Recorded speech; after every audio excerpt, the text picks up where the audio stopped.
नमो नमः। प्रवाचिका अहन्दया जोशी संस्कृताध्ययने समीशां स्वागतम्। अधुना अग्रिमा कथा पठिष्यते अस्तु तर्हि आरंभं कुर्मः।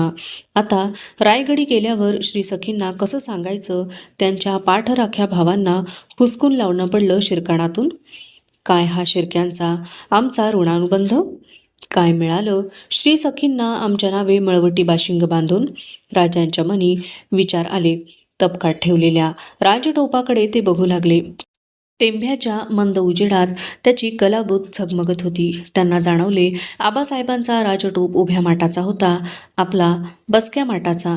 मोगली किमोशागतच आमच्या आजोबांचाही तसाच.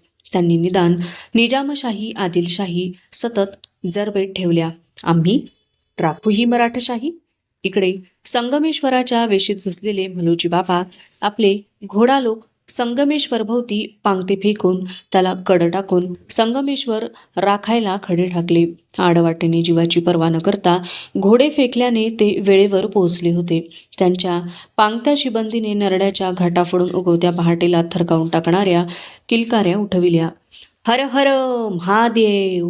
त्या विरायच्या आत बेभान बेलाग दौडत्या हाशमांची जिहादी फौज पाठीशी घेत मुकर्रब इखलास धुराळ्याचा लोळ उठवीत संगमेश्वराच्या वेशीत घुसले. उगवता दिवस त्या धुळीच्या लोळाने पुरता झाकाळून गेला.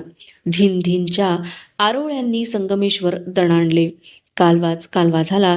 देसायांच्या वाड्यात तो कानावर पडताच ताडकन उठलेले महाराज दरवाजाकडे झेपावले.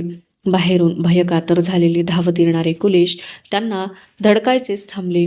राया अंता तर कुणाचंही ऐकायच्या मनस्थितीत नव्हते. आज सगळा रिवाज बाजूला ठेवत राया तर थेट छत्रपतींच्या दंडाला धरून गदगदा हलवत म्हणाला, इळभर थांबू नगासा, घात झालाय, हत्यार घ्या नि बाहेर पडा, निघा निघा. गरकन वळून दालनातल्या तबकातील टोप मस्तकावर ठेवून म्यानातली तलवार बाहेर खेचून म्यान तसेच फेकत राजांनी डाव्या हाती ढाल तोलली. आपल्या दालनातून हाती ढाल हत्यार घेतलेले कुलेशही बाहेर आले. सगळ्या वाड्यातले माणूस मिळेल त्या जागेचे हत्यार घेऊन चला बाहेर व्हा, गाव येरगटलाय, गनीम आला म्हणत बाहेर पडू लागले. कालवाच कालवा उडाला वाड्यावर. राया अंता कुलेश अर्जोजी यांच्यासह महाराज दरवाजा बाहेर पडले. वाड्याच्या बागेतून बाहेर काढलेली घोडी धरून मोत्तद्दार डोळ्यात जीव आणून टकमक दरवाजाकडेच बघत होते. मलोजींची फळी फोडून वाड्यापर्यंत घुसलेले 10-20 हशम हत्याराने फेकले की जवळची घोडी ते महाराजांच्या मांडाखाली देणार होते. क्षण क्षण डोंगरागत छाताडावर असह्य झाल्याने मोत्तद्दार आपल्या जीवापेक्षाही घोडी मोलाची मानून दरवाजातल्या झोंबाझोंबीकडे सरकले. एवढ्यात 100-500 हशमांचे धिन धिन गरजणारे जंग अंगभर सरसरलेले बेभान भिरे घेऊन इखलास खान आपल्या हातची तेक नाचवत दरवाजातच येऊन भिडला. सगळा जीवच महाराजांच्यात अडकल्याने मुकर्रब खानाच्या पथकाचे वार हटवत हटवत मलोजीही संताजी बहिर्जींसह त्याला आडवे होत मोठ्या निकराने दरवाजापाशीच आले. दरवाजासमोरच आता कुरुक्षेत्र पेटले. मोत्तद्दारांनी आणलेली जनावरे राजे कुलेश अर्जोजी राया अंता यांनी अटीतटीने मांडाखाली घेतली होती. मलोजींनी आपला घोडा धन्याच्या जवळ काढला होता. भिंगरीसारखा तो त्यांच्या घोड्याभोवती फिरवत मलोजी झाले वार झेलताना वार करतानाच ओरडत होते, भांगा काढा धनी, नावडी जवळ करा, वडक्यात बसून इथनं निघा. जीवाची बाजी लावू आम्ही. मलोजींच्या रूपाने मराठी दौलतच आक्रोशत होती. जागजागी मावळे हशमांची जंगी हत्यारी मारामारी जुंपली होती. खणखणाट आरोळ्या टापा वार पसता सुटणाऱ्या घोड्यांच्या खिंकाळा यांचा कोलाहल माजला होता. भवानीच्या पोतागत अंगभर सरसरून पेटलेले छत्रपती संभाजीराजे गोफण फिरवावी तसे हातचे हत्यार सपासप फिरवत भांगा मिळेल तिथे मांडाखालचा चंद्रावत घुसवू लागले. मलोजी कुलेश संताजी बहिर्जी अर्जोजी असे कुर्बान पटाईत वादळातून दिवली जतून न्यावी तसे त्यांना नावडीच्या रुखाने भांगा देण्यासाठी कडे टाकून पणाला पेटले. जसा महाराजांचा पांढरा चंद्रावत सरकत होता तसा इखलासही मधल्या लढत्या मावळ्यांना बगलेला टाकत सरकू लागला. आता महाराज वाड्यापासून नावडीच्या बरेच जवळ आले होते. पहाट सरती असूनही लढणाऱ्या मावळ्यांच्या आणि हशमांच्या अंगातून घामाच्या धारा वाहू लागल्या. आपल्या लोकांना चेतना देताना मलोजी कुलेश मुकर्रब इखलास कोरड पडावी अशा किलकाऱ्या देऊ लागले. गर्दीतून बाहेर पडलेल्या काही मावळ्यांनी नदीच्या पात्रात हत्यारबंदीने सिद्ध केलेली होडकी डचमळत होती. काठावरच्या माळ राणावर चाललेल्या झुंबाझुंबीकडे डोळ्यात प्राण आणून बघत होती. खास काफरांच्या राजाला अंगलटीने भिडण्याच्या आड म्हलोजीस येतात हे हेरलेले इखलास म्हलोजींकडे बोट रोखत ओरडला, घेर डालो बुड्ढे को. राजांची आघाडी धरून लढणाऱ्या म्हलोजींच्या भोवती चवताळल्या हाशमांनी दाटीस दाटी केली. फळीपासून म्हलोजी तुटून एकले झाले तरीही हातचे हत्यार लाजून जावे असे खरच पडल्या तोंडाने बुढ्या बोलीत कडकडतच राहिले. नावडी वडकीधनी सिंहगडावरचे शेलार मामा जसे त्यांच्या रूपाने हात फिरवित होते. मामा फत्ते घेत टिकले होते, पण म्हलोजी अंगावर जागा नव्हती त्यांच्या जखम झेलायला. आणि झालाच वार हाशमी जाड पात्याच्या तेगीचा त्यांच्या छाताडावर कोसळले. म्हलोजी जनावरावरून खाली कोसळले. दौलतीचे दुसरे मर्दाना सरलष्कर कोसळले. एव्हाना नावडीच्या नदीकाठापर्यंत पोहोचलेल्या लढत्या राजांच्या कानावर जाळासारखी खबर पडली. म्हलोजी बाबा पडले. ती ऐकताच सुन्न झालेल्या शिवपुत्राच्या हातातली तेग पळभर जागीच रोखली. तोच मोका साधून भोवती भिडल्या हशमातून आला वार हुकवण्यासाठी झटकन मान कलती फिरवताना राजांच्या डुईचा टोप उडाला. नावडीच्या भुईवर आला. त्याने चरकलेल्या राजांनी कसल्या तरी अनामिक बळाने पायीच्या मोजड्यांची टाच इतक्या जोराने चंद्रावताच्या पोटात खुपसली की कळीसरशी ते जनावर नदीकाठच्या रोखाने बेफाम उधळले. पण पात्रात उतरावे तो पुरा नदीकाठ नंग्या तेगी उगारलेल्या हाशमांनी केव्हाच रोखून टाकला होता. घोडा फिरवलेल्या छत्रपतींना संताजी बहिर्जी सावलीसारखे मागे आलेले दिसले. त्यांना बघताच महाराज ओरडले, थांबू नका इथं, रायगड गाठा, मिळेल त्या आसामीनिशी गड राखा, निघा. भोवतीच्या हाशमांचे वार दोघेही परतवत होते.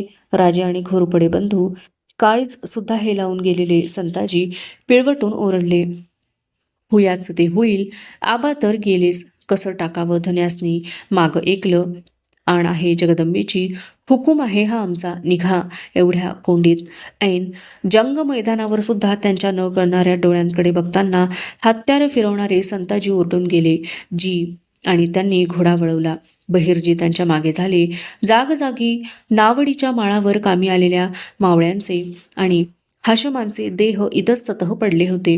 निपचित पडल्या सरनौबत म्हलोजी बाबांच्या पांढऱ्या गलमिशा वाऱ्यावर फरफरत होत्या. त्यांचे उघडे डोळे कसल्या तरी आशेने नावडीच्या नदीगाठाकडे जखडले होते. अर्जोजी राया अंता सावलीसारखे खाशांच्या पाठीशी होते. हयातीतला हाही सर्ग पुरा करण्यासाठी राजांची उजवी धरून कनोजा म्हणून सगळ्या मंत्रिमंडळाने हयातभर हिणवलेले हेटाळलेले कुलेश लढत होते. संगमेश्वराबाहेर निसटण्याचे सर्व मार्ग रोखले गेले होते. लढणे एवढेच सगळ्यांच्या हाती उरले होते आणि ते सर्वांनी स्फूर्ती जाणले होते.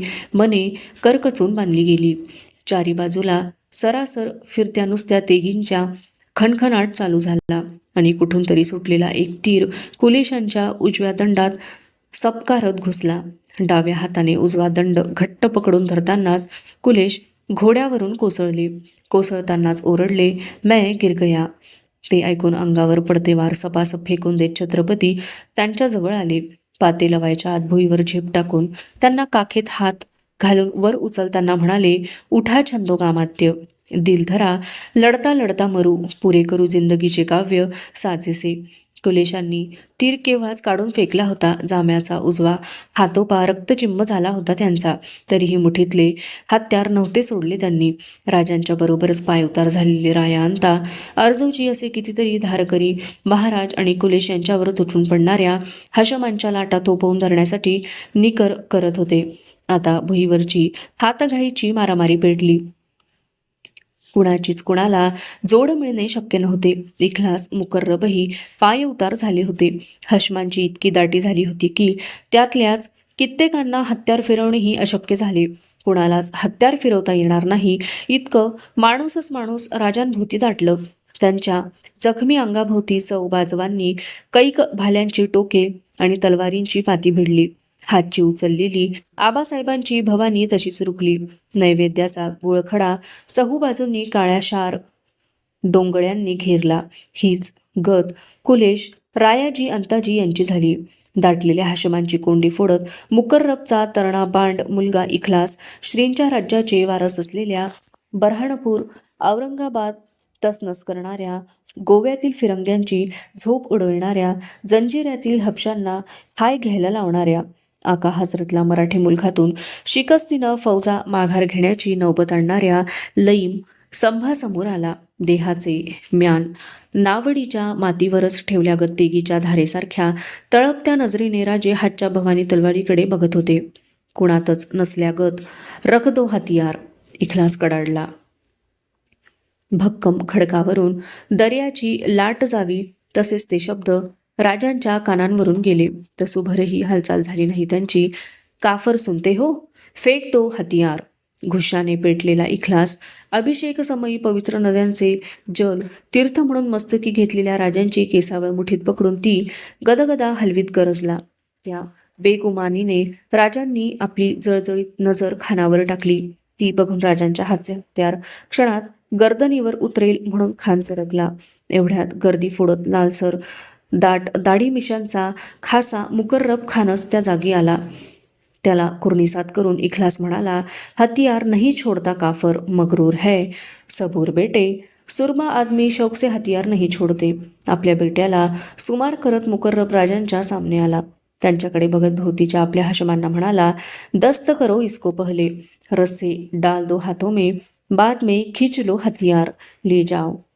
लढाई थांबली होती. जिवंत मावळे मंडळी काढणी बंद झाली होती. महाराज आणि छंदोगामत्य कविकुलेश संगमेश्वराच्या शिवासमोर दस्त झाले. नवा दिवस फुटीला पडला होता.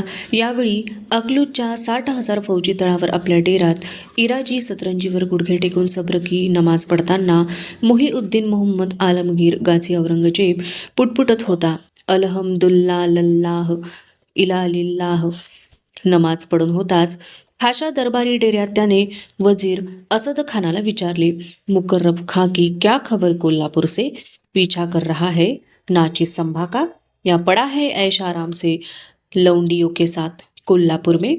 आणि मुकर्रब खानाला परतीचीही वाट दावून संगमेश्वराच्या रानातच आपली घोडी थांबवून लढतीची थकावट दूर करण्यासाठी न्याहारीचा कांदा फोडताना गणोजी आणि नागोजी म्हणत होते, कांदा फोडला की पाणी धरतं डोळ्याला, पर विलाज नाही, भाकरी तर जाय पाहिजे.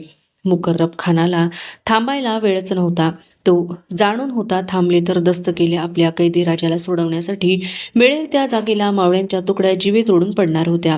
आपले पडले हशम दफन करण्यासाठी हत्यारबंद हशमांचे पथक मागे ठेवून त्याने इखलासला हुक्म दिला, जो तयार है इस्लाम बनने उनको रिहा कर दो.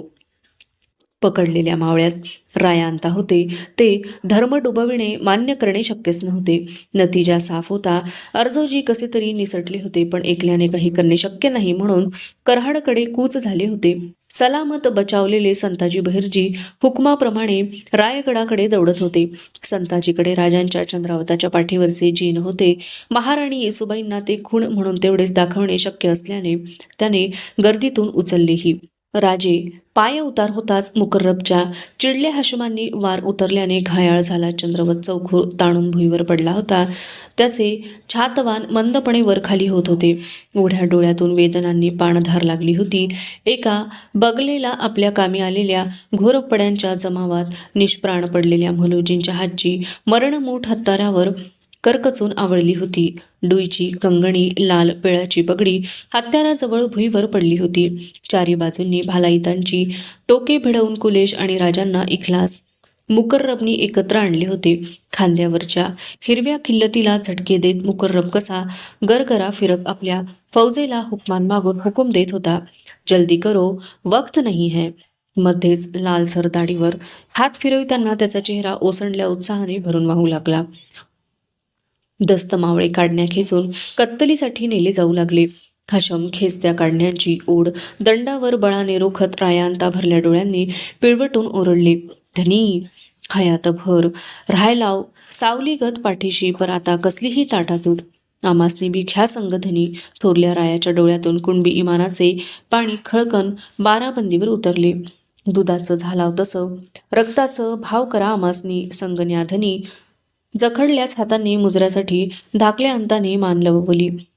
थोरल्या आऊ गेल्या तेव्हा, आबासाहेब गेल्याची खबर कानी पडली तेव्हा, समर्थांनी हयातीचा ग्रंथ पुरा केला तेव्हा, काळ्या हौदावर चितेवर चढल्या पुतळा आऊसाहेब बोलल्या तेव्हा, भरून आले तसे राजांच्या डोळ्यांचे टाके सरसरत डबडबून आले. काहीच दिसेनासे झाले. जगदंबेनेच राजांशी जोड घातलेले राया अंता मागे फिरण्यासाठी उसळत असतानाच हाशमांनी खेचले. आता मुकर्रब खानाची फौज परतीसाठी तयार झाली होती. सगळीकडे देख टाकून सगळे मनाजोगे झाले होते याची पक्की खात्री करून घेत मुकर्रब कडाडला. डाल दो काफरों को घोड़ों पर, जखड़ दो रस्से से कसके, ले चलो ये शाही तोहफा हजरत को, मरहट्टों का राजा और उसका बम्मन शायर बहुत खूब, खैर अल्लाह की. भालाई त्यांनी भाल्याची टोच राजांच्या पाठीला लावली. तसं काढणीवाल्या हाशमांनी काढण्या खेचायला सुरुवात केली. बळ एकवटून आपल्याच मुठीने काढण्या पकडून त्या रोखात पाय भुईत चामृतवून एकटक मुकर्रबकडे बघत राजे निर्धारी म्हणाले, खान, जंग आहे हा, दर्शन घेणार आहोत आम्ही आमच्या सरलष्करांचे. गोंधळलेला मुकर्रब भोवतीच्या हाशमांकडे बघत म्हणाला, क्या बोलता है, मतलब?